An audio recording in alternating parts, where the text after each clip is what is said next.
The question, if we fear evil eye, what should we do?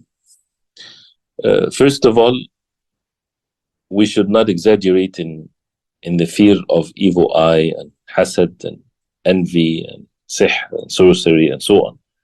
Why? Because Allah subhanahu wa ta'ala says, وَمَا هُمْ بِضَارِّينَ بِهِ مِنْ أَحَدٍ إِلَّا بِإِذْنِ اللَّهِ. They cannot harm anyone except by the will of Allah. Everything is by the will of Allah. So we fear Allah subhanahu wa ta'ala more than anything else. So the fear should be the fear of Allah. And then these things, it's a natural fear. Like when a person fears sickness or fears something, harm to happen to him or her, this is a normal thing, but not in a way that it controls one's life. Some people, because of the fear of the evil eye, their life is just as if they are imprisoning themselves. Right? Put your trust in Allah subhanahu wa ta'ala and know that everything is by Allah subhanahu wa ta'ala, while taking the religious means, the way of the Prophet alayhi salatu wassalam, by protecting oneself from the al-ayn or the evil eye. And this is by following the sunnah of the Prophet sallallahu alaihi wasallam. So this is, it's whether it's a matter of dua or protecting oneself from the things that has already been mentioned in the sunnah of the Prophet alayhi salatu wassalam. Like having the morning and the evening adhkar to be said and never to be missed whatsoever.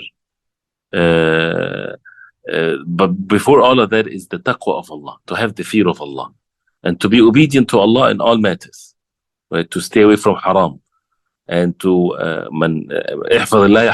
if you protect and guard the orders of Allah, Allah subhanahu wa ta'ala will protect you. So to stay away from what Allah subhanahu wa ta'ala forbade, and to take the means that will protect the person from all these evil things. And the Quran is the cure. Reciting the Surah Al-Fatiha, Ayatul Kursi, the last part of Surah Al-Baqarah, to use the du'as of the Prophet alayhi salatu wassalam, not to expose always the things that you are upon, and that's not out of the fear of nobody, but there's no point of it anyway.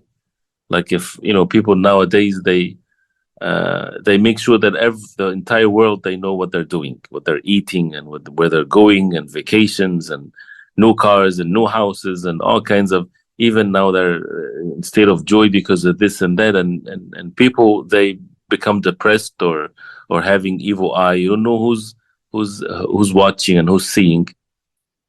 So this is one of the things also, to protect oneself by not necessarily having the whole world to know what you're upon of matters of goodness.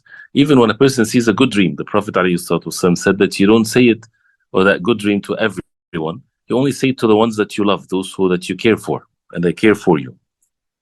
So this is one of the things also to be expressed and to be done.